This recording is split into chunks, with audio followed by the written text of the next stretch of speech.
Okay, so next one is bandwidth and stresses. Okay, it's understanding the power of your conscious and unconscious mind. Now, generally, if I say that this is my bandwidth of stress, okay, it's going to be double that, probably, or maybe even quadruple that when I start including all my unconscious processes as well. Okay, so things that are kind of beavering away in the background, things that I may have stressed out about in my childhood and stuff like that, and you start getting into this kind of almost therapized mode, and you're having to think deeper about your behaviours and actions that have led you to these choices and things like that. This is where we start feeling the pressure of peer pressure and other people's perspective almost, okay? Which then flips into, okay, well, if they're saying that about me, why am I reacting in this way? How can I change my perspective? I can't change what they're saying about me, but I can change how I feel about it.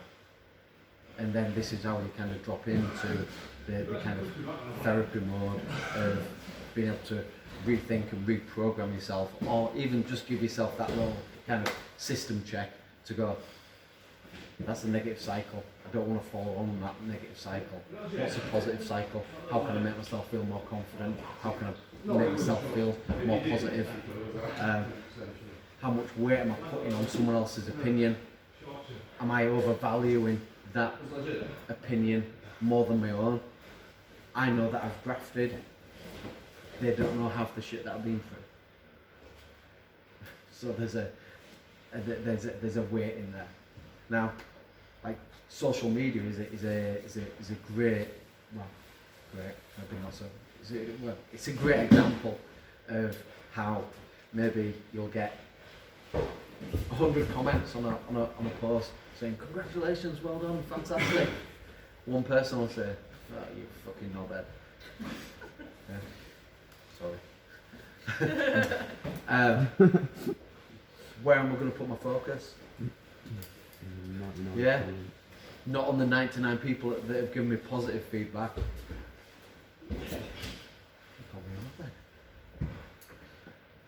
All of a sudden, that one comment outweighs the 99 good comments because I'm putting more focus on it. Yeah. And so when you recognise that balance, you can go, okay, need to have a little system check there. Need to, like, I'm overvaluing that one person's opinion. What opinion do I really give a shit about his opinion? Not that much, really. Yeah.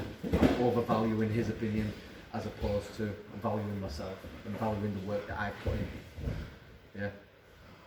So it's almost like this becomes a pressure test of your resiliency. It becomes a pressure test in your determination.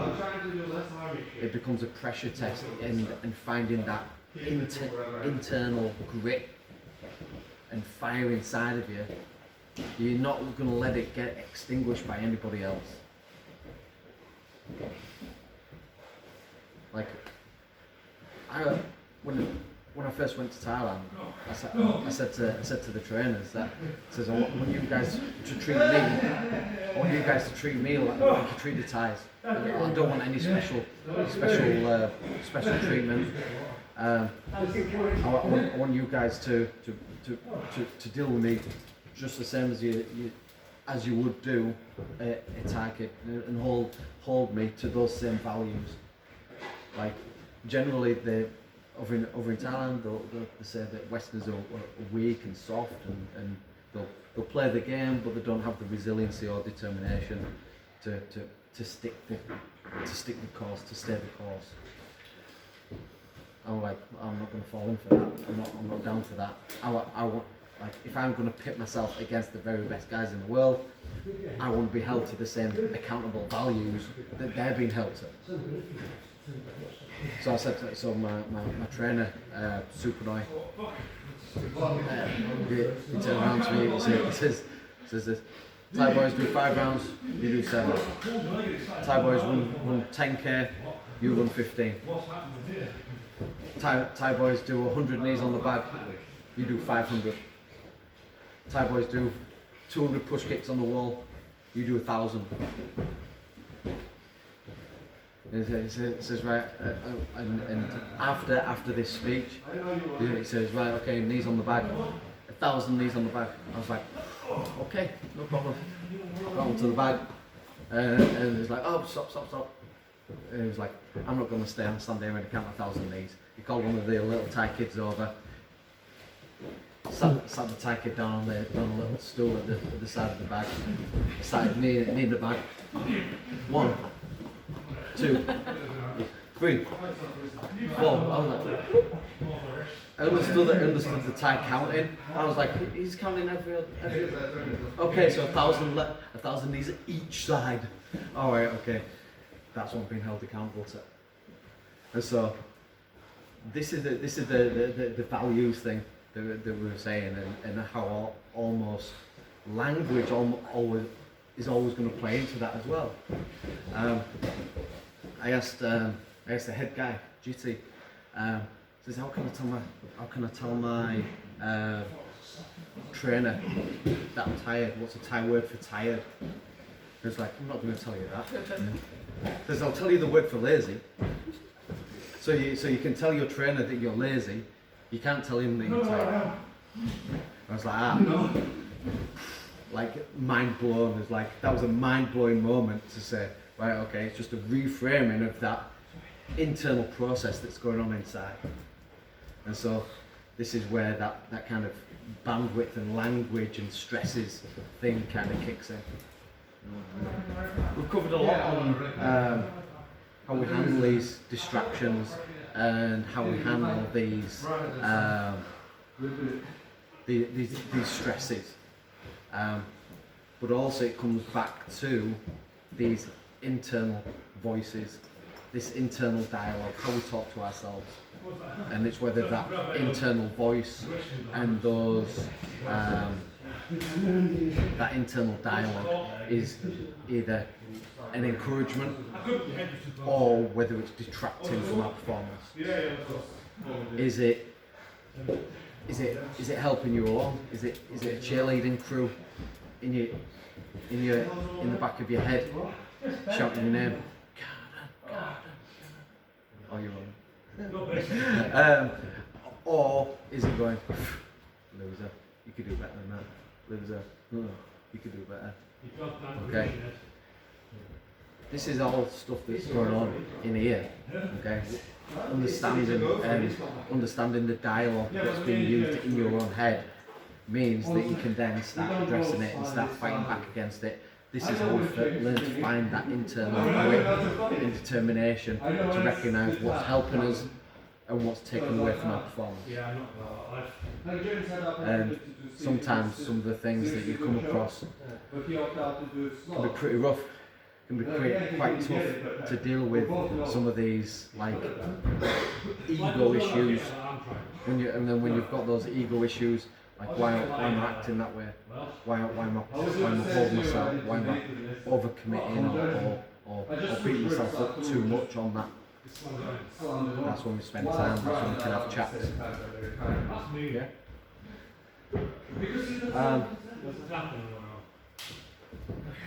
We can slide on to this last little one of support networks.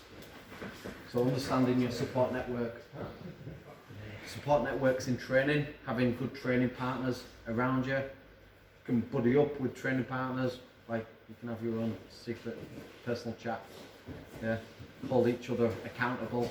Like even on your off days, if you've got a training buddy that you always train with, that are going to have that good positive competition with, then even on your off days, when those sofas become magnetic and you're just not feeling it, well, I've got my buddy at the gym. I'm going to turn up for my buddy because we're both working towards something.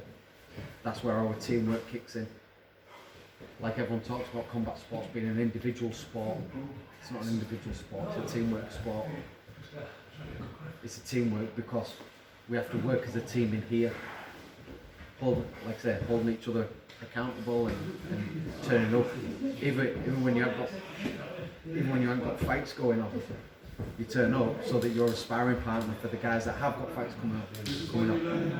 Yeah, that's how you're going to help them and how they're going to help you, and then that positive competition, that positive reinforcement builds momentum, and you build a better team around you.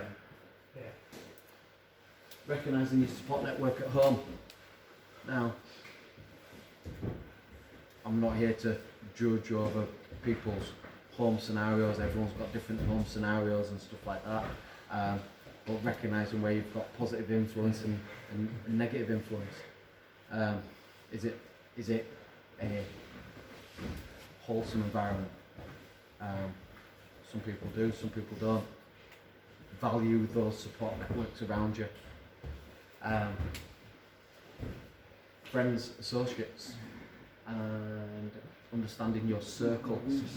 Everyone talks about having their own inner circle. People that you know and trust and you would happily give your life savings to because you trust them that much. Would you trust your... How close, how many people are in your inner circle? How many people would you trust with your full bank account, your life savings? 20 quid in it. Sorry.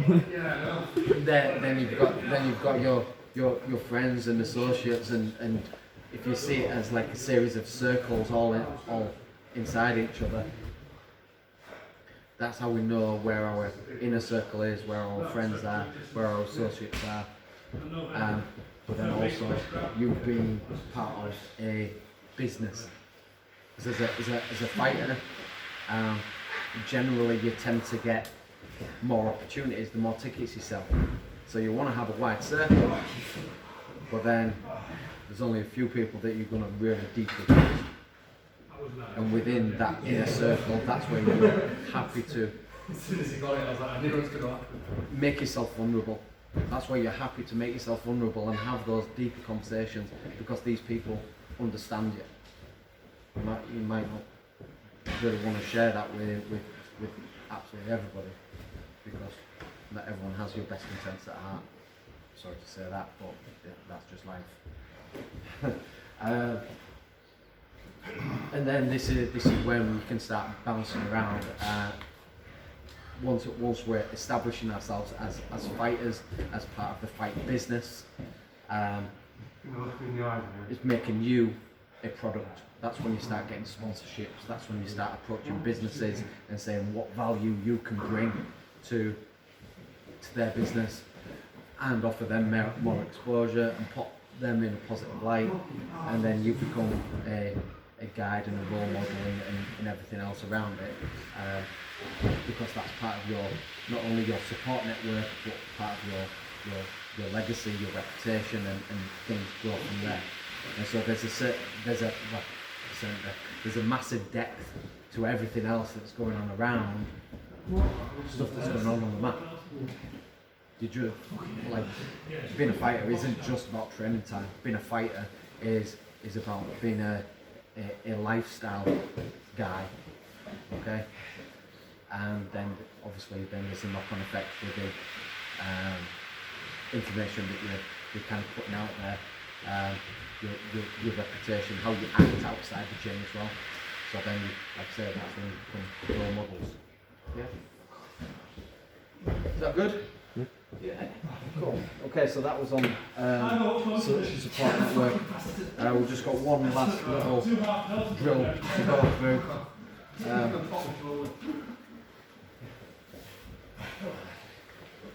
don't know what it is. Ed!